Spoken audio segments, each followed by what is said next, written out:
morning sports brief. Great to have your company. Jeff Pistola with you, also Robbie Shield and Benny Goldfitch is actually handling a little bit of as we going live stream here. So welcome to everyone online on Facebook. So trust you enjoy. And next segment come out. As I said, we're going to have a chat with one of the greats of the past and also the present, because he's still with us. We're talking about Ray Ladhams, who's joining us. But Ray, good to see you, mate, and thanks for giving us a bit of your time on a Saturday morning. No worries, thanks for having me in. Yeah, now, as we said, going right back in the days of Hills footy. We'll get to your career because you've had a pretty vast footy career, but just tell us about the early days within the Hills situation. Yeah, well, I grew up at Bridgewater, a Bridgewater boy, but when I was growing up, we didn't have a junior side, so my oldest brother left to play for Stirling, my oldest brother Jeff.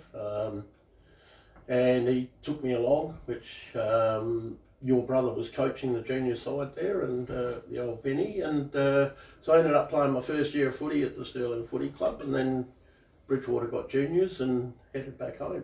Yeah, because I remember you playing, I think it would have been under 13 comp, mate, playing Bridgewater, playing Stirling, and Ringo, as you and I in those days, because a bit like Ringo, the drummer of the Beatles. Ringo Starr, was it? Yeah, the same, mad. Yeah, the same sort of hairstyle, mate, but yeah, some great battles, and actually you wouldn't have been much out of place, mate, because similar colours. If I remember, Stirling with the blue with the gold V, and Bridgewater with blue with the white V. Because they had both of them had such great oval conditions. If they played each other in July, you wouldn't know who's who after about 5 minutes. Oh, I think Bridgewater Oval was a lot worse and it wasn't as big as it is now. Yeah, I mean, of course. They had to dynamite it and extend it 20, 30 metres. No, really? Yeah, it was a lot Some smaller people than should what it suggest was. they should have really dynamited it. And just dynamited it out. Blocked up the creek would have been good. Yeah. Yeah, look, when you look back at it, we'll go through your footy career, but that's a unique situation. As you said, the ball being fished out of the creek and the mud and actually the bridge running across the creek from the change rooms across to the oval, and it's like the Raiders of the Lost Ark, every second plank was missing, so you could go down through to the raging Yeah, that's for the opposition, mate. We tried to get and rid in of the cold chairs. Well, we had hot water. Yeah. But yeah, that must have been such an experience for you, like training on it. Not just, opposition sides played there, say, once a season. Yeah. 2 nights a week training. Just training on it and then playing on it. And then obviously Bridgewater started a soccer club. So on the Sunday, They'd have soccer on. they had soccer, which my dad was a founding member of. Yes. Yeah. And we had, my oldest brother and I used to have to go out on the Sunday and try to mark Oh, the the soccer line, pitch. mark the lines. And I said to Dad, well, you can't, it's just mud. Yeah. Just do it, boy, just do it. Just do it. Actually, you're right, Ray, because I remember, and like you drive past on a Sunday morning and it was just like a dairy cow yard, and yet then they were going to play soccer that afternoon. You'd think, well, soccer the ball would just be pumped. Oh, it was, and we didn't have like the waterproofing they've got now, so Yeah. try to headbutt one of them. And people look at me It's like and a go, medicine ball, mate. Oh my God. yeah, people look at me and go, oh, how's your head like that? I said, you hit the soccer balls I used to. As you said, your dad was involved. I think Henry Fane, he was a cross-coder, and Hank Steffens, I think he played a bit of footy. These sort of guys. A lot of the Bridgewater footy boys come across because Dad and Jeff were playing, so they go, oh yeah, we'll come out, extra fitness, and if you were short, you just made a few phone calls, or Dad would go up the street and, come on, we need you to play soccer. You know? So but the footy club and that back in those days was the canteen still where it is, and the famous green shed, although the shed's gone, but everyone still refers it to because it's just a character it had to Bridgewater. just glad it didn't disappear. Yeah, well, that's right. I do know years ago, Digger Waters actually offered us a chance for them to actually build the ground up in which, ironically, is Waters Road now, right over the other side of the freeway. But at the time, I think they said no because we'll lose our community feel, because it is actually in the heart of the community, isn't it? Yeah, him and he sat down with the committee and said, look, I'll give you this block of land. We won't have the water problems. And Digger was just an icon, you know, and he still is. You know, you only have to mention his name and people know who you're talking about. And it would have been a good idea. I mean, they virtually, when they blew it out, they wanted to build the club rooms on top of the wall on the far side. Oh, okay, yeah. And that's where they wanted it. And then, like Heathfield, but they wanted to have underground change rooms. Oh, yeah, you run up. Yeah, so you come out from underneath and you Club can him up view the top. whole oval and everything, but for some reason they built it over where they did, so. Yeah. A lot of different changes, people's Where it ideas. got flooded, etc. Yeah. Hey, just with your time as you're growing up as a kid, then obviously watching a bit of your brother playing, watching a bit of the Bridgie Acre, who were some of the guys that you sort of remember playing? Oh, that I played against? No, that, yeah, once you played for Bridgie. Yeah, you know, the Grant boys, the Maslins were huge. I was speaking to you before about Wayne. He was a freak. Yeah. You know, and he left us to go to Lenswood. I was very disappointed with that one because he was such a good player. But Henry Fayan was good, and I got to coach Henry's lad at Ironbank. We got the young fella over for a year, and young Andrew, Monty, I think his nickname was. Monty, that's right. So we got him over, and he's a beautiful young lad. So they were good. Mickey Mullins was another one. Yeah. That was a good, and it was a great era to watch them play footy, that's for sure. So then you transitioned down to the Plains, had that kind of family move? Or? Yeah, well, Dad inherited his parents' house at Norwood, so we moved down there, and I ended up at a club called Norwood Union, which is now Paynham Norwood Union. Yes, which Gary McIntosh is such a legend there now, and he runs the place. He's does the taken over barbecue. from you, hasn't he? Oh, They've taken your photo down. yeah, my photo's just gone to the side. in the cubicle toilet. Yeah, well, we were going to, we tried to amalgamate with them back in the 80s because, you know, at the time both clubs were struggling, but there was all the people, no, we don't want to leave and we don't want to, like Melbourne and that back in the day. So it didn't eventuate, but eventually 20 years down the track it changed. And it weren't, weren't Hectorville kind of squeezed in the middle? Yeah, well Hectorville was a side not too far away. We played initially at Marrickville High School. And then the government gave us the old Brookway Park. Brookway. And I remember we were talking before, that's where my first recollections of seeing Ray play. Was as he screamed out of the middle. Well, at least he knew I didn't steal his car because I was playing. So he was able to go. And we actually, because Ray's what, 3 or 4 years older than I am. Yep. And he looks younger, Rob. We played under 18s there for the old Burnside Kensington days, and we played Norwood Union, and it was like if you didn't get your car door kicked in, you'd hope like your car was still there when after. We weren't that bad. So Norwood Union and a very successful career. I know you're a modest guy, but you had great success there as a player. And... Yeah, I had great success there. I won a few BNFs there, and I was lucky enough to win 4 amateur medals while I was there. So am I right in saying that's when it was amateur footy league? Not yeah, it was the amateur footy league. Right. So obviously, as it is with the promotion relegation, so they were in different divisions. We initially were, when I started, Norwood North Association, and then that folded, and instead of joining amateur league, we went to Glenelg South and lost 4 grand finals in a row, so that wasn't that clash. Then we come into amateur league at A5. We went A5, A4. And what year was that, Ray? Because that would have been the... 83 was A5. So that was the formation of amateur league? Or No, was it already running? Amateur league had been running for years. But what it was when associations folded, you had to find somewhere. We were in SAFA for 1 year, Div 2 SAFA. Just saying, Glenelg South competition that folded in about 1986 because Blackwood come into the hills. Yeah. So had you left that before that folded?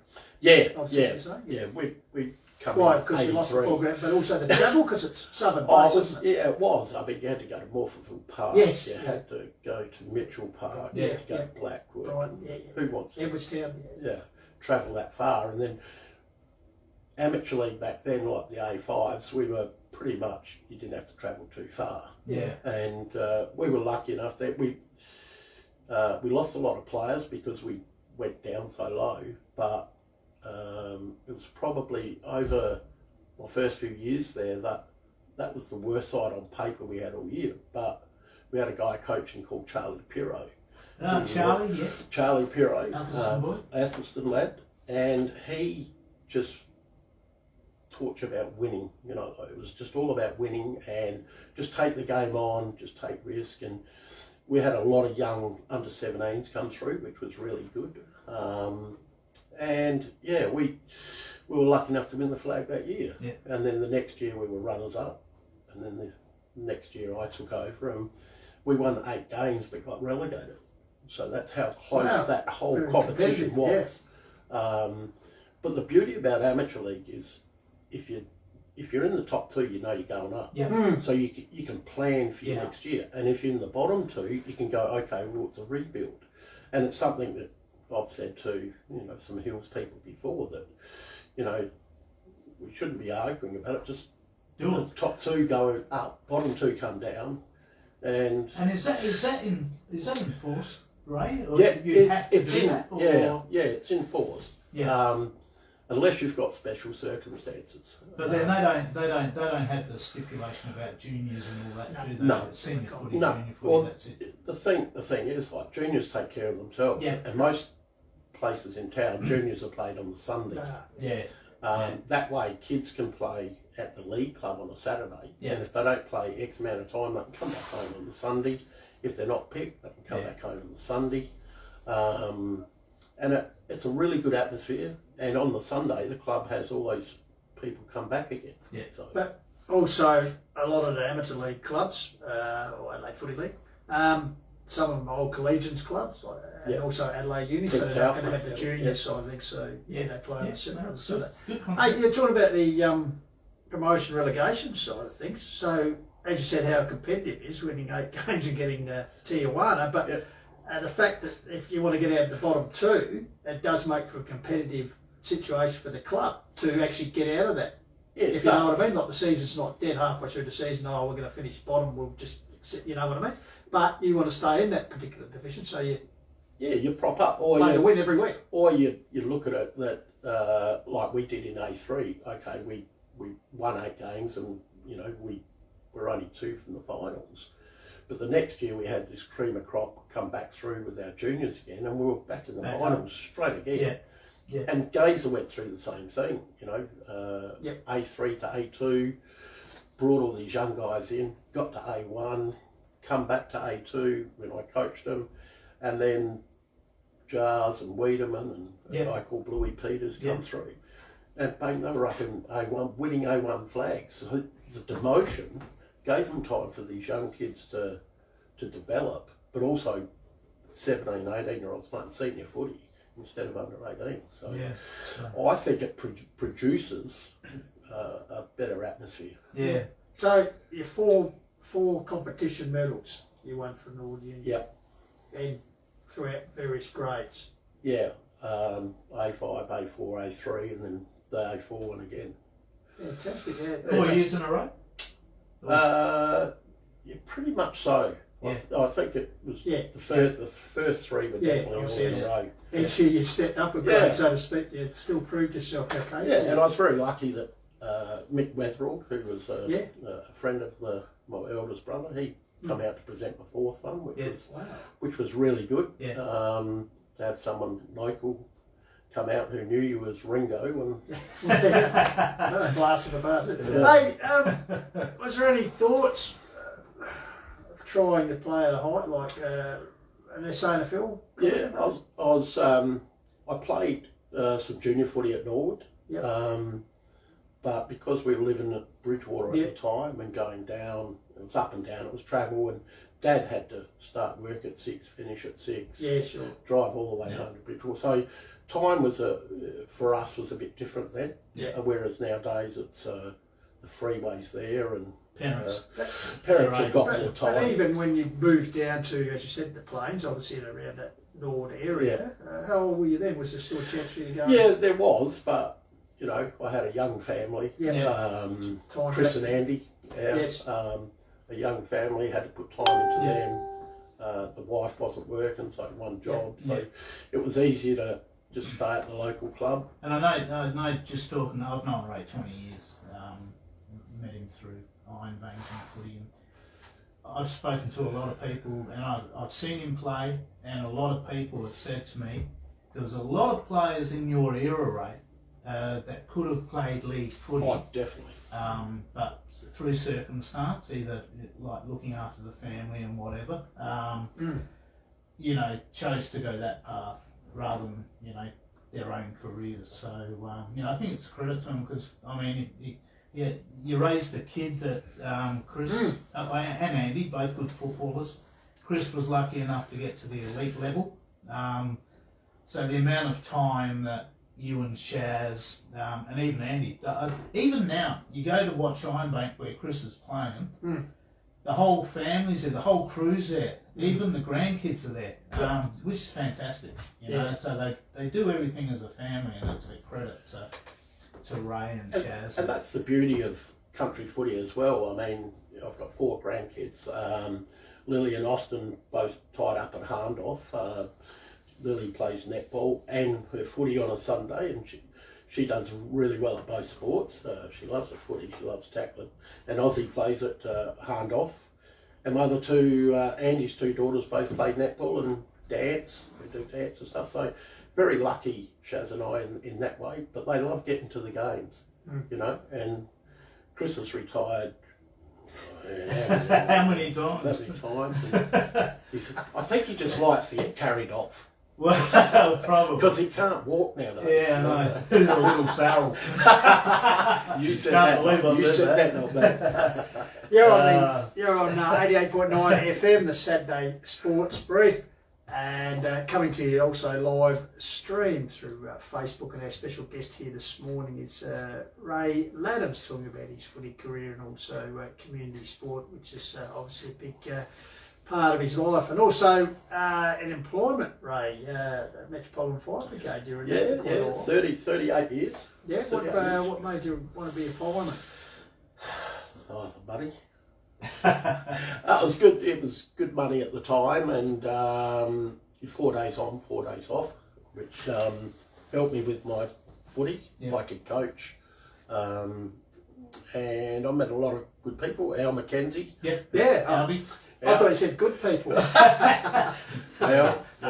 you want to travel, you can just hop on his ears and he'll flap you anywhere. But he got me to interview with Ironbank just to have a chat to him about going from Div 2 to Div 1. And then they rang and said, well, you're interested in coaching? I said, yes. That was 2 magnificent years. Love the club. And then Chris, 10 years later, I'll coach him. And now he's back there playing. So that's what the club does. At Ironbank brings you back and makes you want to be there. So now, you coached at Nord Union, as you said. Flags there? I coached 2 B grade flags in a row before I took over the A's, but nothing there. Then I had a stint at Gazer, coached a 1990 flag for their 2s there. When I was doing the A's, it was a rebuild sort of thing. We'd come down from Div 1 to Div 2. And as I said, after that, Scott Peters took over and the Jars and Weeds, and you know, they've had Darren Mead coaching and Greg Anderson. So they've had quality people come into the club, and you don't get that unless you've got something to offer. And then Chris, when he retired, we went to a place called Neil, Country Victoria. Wimmera him and Andy went over. Well, they won their first game in 3 years recently, but you know, they were bottom. They played off in a grand final and lost, and then Chris and Andy moved to Jervois, so we went to Jervois, and that was a good couple of years there. We got to the prelim final, and the second year, you know, they didn't work as hard as they could have, you know, but the first year they were busting those things just to try and get back into finals, because they had success, and they've had great success recently. So, and Neil, now they've won 1. Hopefully they'll win a few more, and then it was time to come home. So Ironbank, Onka Valley? Onka's coached Onka's for 1 year. Great bunch of lads there. Really great bunch of lads. And once again, they didn't have a lot of finance, but what they had was a bunch of good young kids, and you know, Shannon Goldsmith was a key player for us, and you know, just freak of nature, and you know, probably him and along with probably Shane Russell's probably probably the best country player I've coached. Wow. He's a bit of a freak. And So we're very good Rusty- friends today. Rusty came from where? Malone. Mm. Yeah, well, Dennis was coaching down there. That's right. And I think Shane won the He 18 did. medal Yep. down there. He did. Yeah. And then we got to Albie's house and we got him drunk and he signed. He So signed. Albie. He signed. No, Albie's always drunk. So that's how And we got him right. signed. And he Is came that to right? Ironbank. Yeah. I think he got to drive Brad Smith's fancy V8 Yeah. car up and down the street. He's Yeah. like, this is all right. So, he's been a great player for there, but he's a great mate today. So Yeah. it all works out. So, obviously, with your allegiances, you'll be strong, and we'll talk about Nord Union and Payneham in a minute. That club's disappeared, but obviously, the Ironbank Thunderers, and also, Chris he's been everywhere, hasn't he, man? The stint at Nan. Yes, Nam was good for him.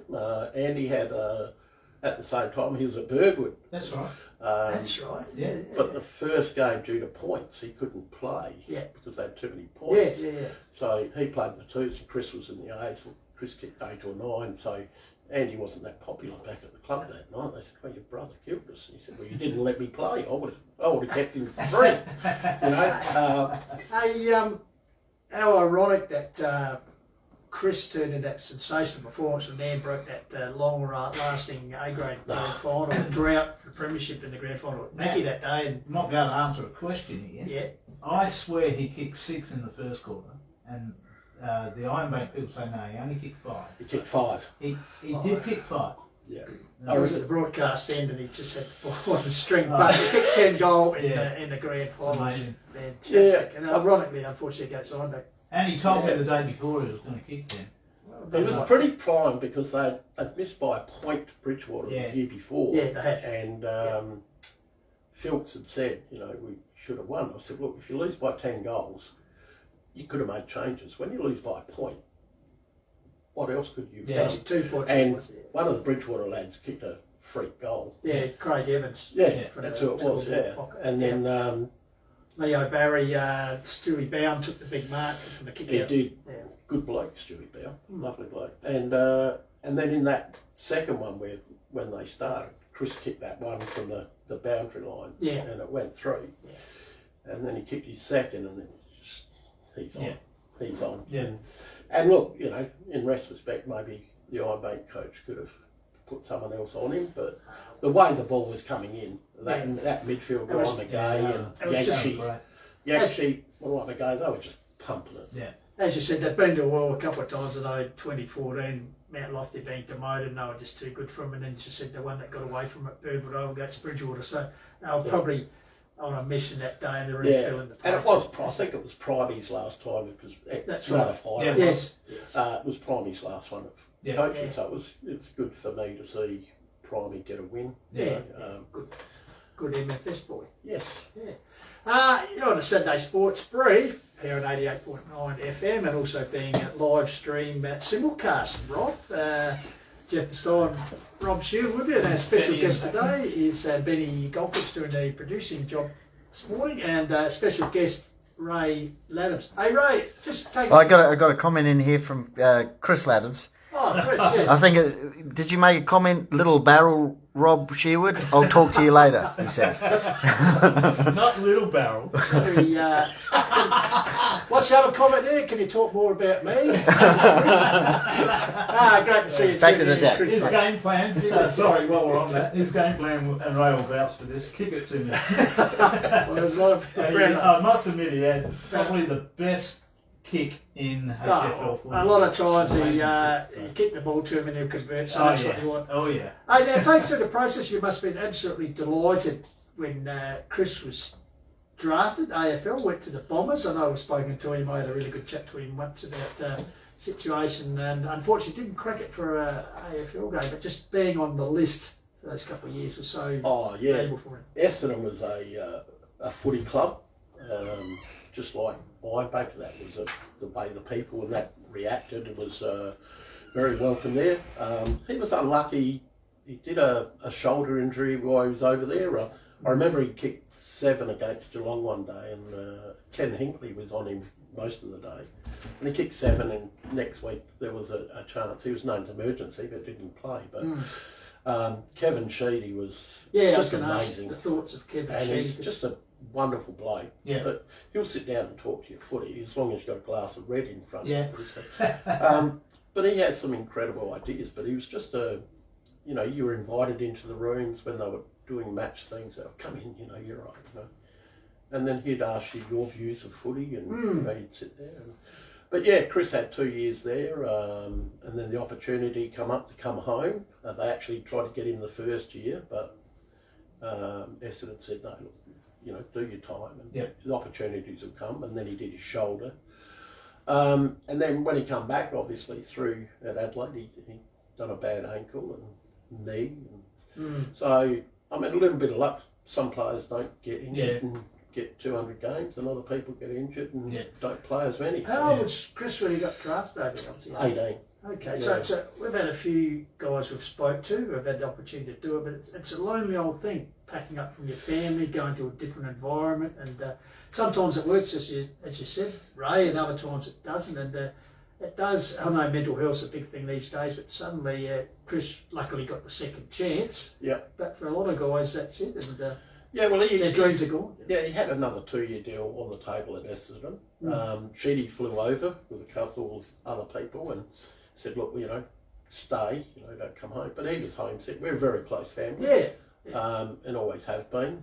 And he wanted to come home and be with his now wife, Kel. Yeah. So that was a big thing. And, like I said, look, people make a choice between family and work or family and sport. Yeah. Sooner or later, and we only have to look at the great Ash Barty for her decision. Yeah.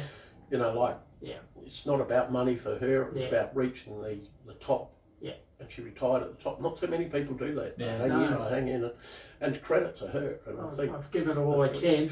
And I've got out what I wanted to get out. Yeah. So, and I think with AFL players, it's from when Chris started to now, it's a lot more pressure now. It's a goldfish bowl. Yeah, it's just, and so much outer pressure put on people. And I just think sometimes that the SAPSARs of footy and stuff like that, it's good for the kids, but a lot of emphasis gets put on them at too young a stage. Yeah. And we talk about mental health when you say, oh, they're 20, but maybe it started back here because we put so much pressure on them. To win. Yes, to win and be the best you can, and I just think that we could ease up a little bit. That's just my personal view, and let them grow into their sport, develop into their sport. And you only have to look at the skill level of AFL players today. Don't match. You don't have a James Hird running around. No, you don't. But also, Ray, and you'd appreciate this, and obviously Chris would tell you, the goal kicking. It's terrible. These blokes get paid so much. Carlton last night, what were they? They were 5 goals 5 and ended up 6 goals 13 at one stage. And it's because they don't practice. Yeah, exactly. I mean, I used to stay out before training, after training. I'd kick 100 goals.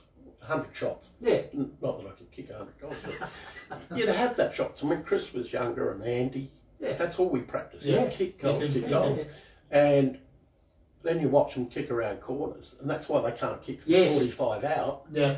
Because they don't have a... Matty Lloyd went back, threw the grass up, went back, lined up, kick goals. All the Hudson's, McKenna's, all the great Plugger Lockett. Now it's like you're watching a game of rugby because they curl the ball in from the side. And I just love it when they miss. Stevie J started that, didn't he? Yeah, well, kick around the corner. but you're quite right, Ray. I'm sure some of the great, you hear Brian Taylor talk and these sort of guys and talk about how, they just did take time at training to have the shots because that's my job to kick the goals. But some of the blokes now, it's just unbelievable. Yeah, but they don't even drop the ball. No. They were showing Danaher the other night, and the ball's all over the place.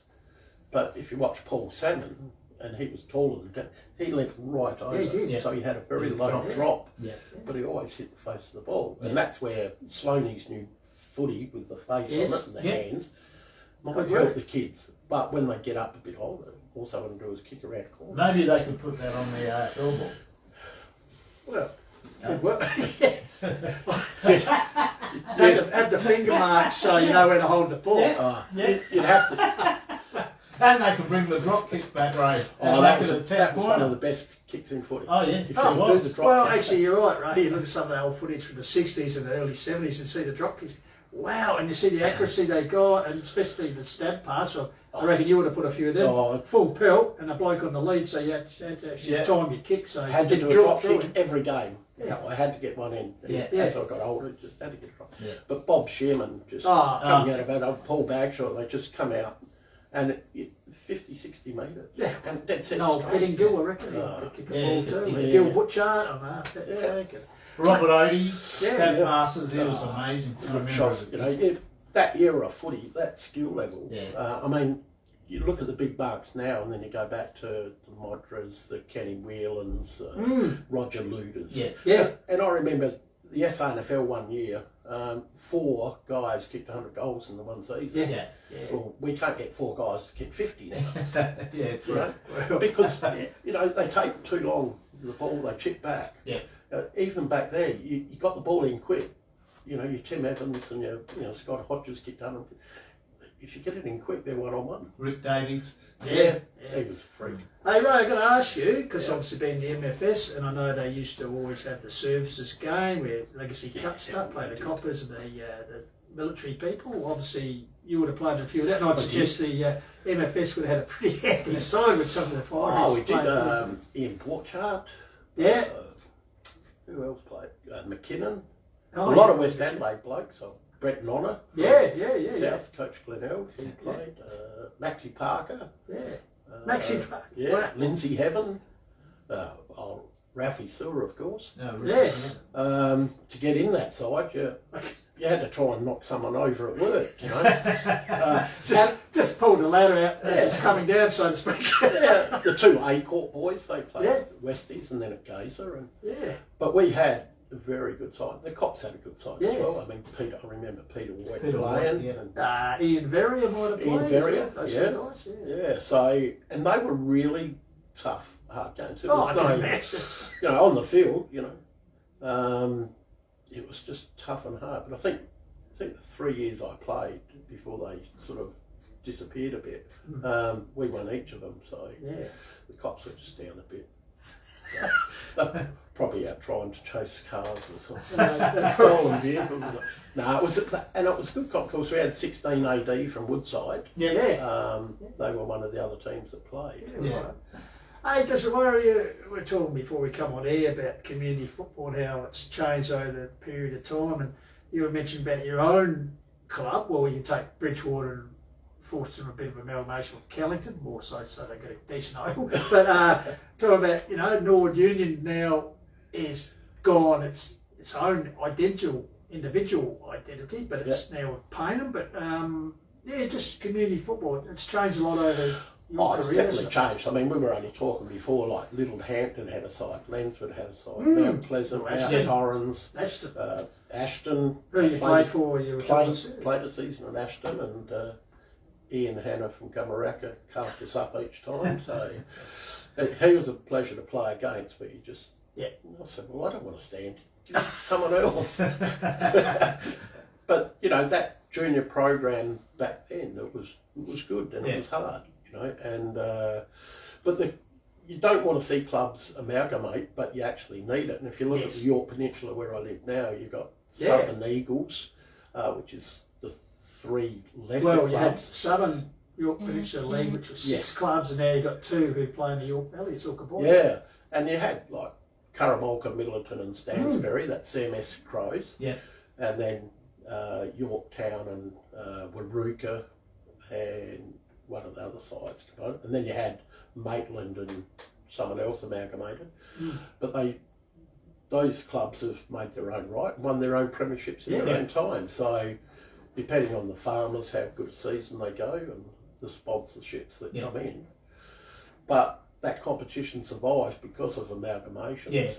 And you look at the West Coast now. I think they amalgamated over there. Kimber and is still on its own, but the other clubs have amalgamated rather than fold. I think it's good. It's interesting, mate. You go into the Curramalka pub, and it's like the living history of the club because they wore the Port Adelaide jumpers, and just the whole of the bar is just covered in all these premiership photos. And as you said, they still got the history. Curramalka. Yeah, you go to Yorktown pub, it's all up there. And, you know. Seems like our man does a lot of travelling around. He does. To certain places. He's never home.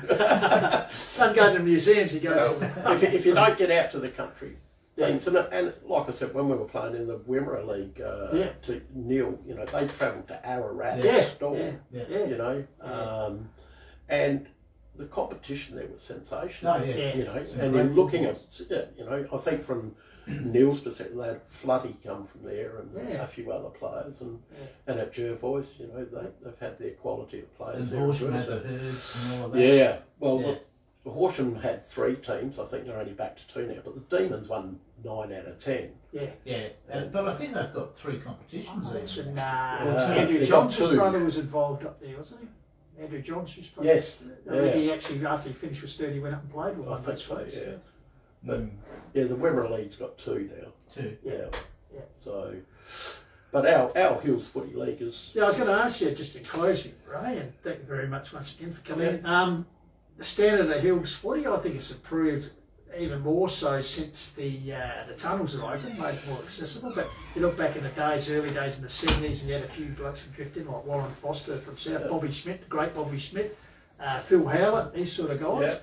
But there's more prevalent now, you have to look. But just the standard has improved in your time that you've been involved. And also, how does Hills football standard rate with Adelaide Footy League?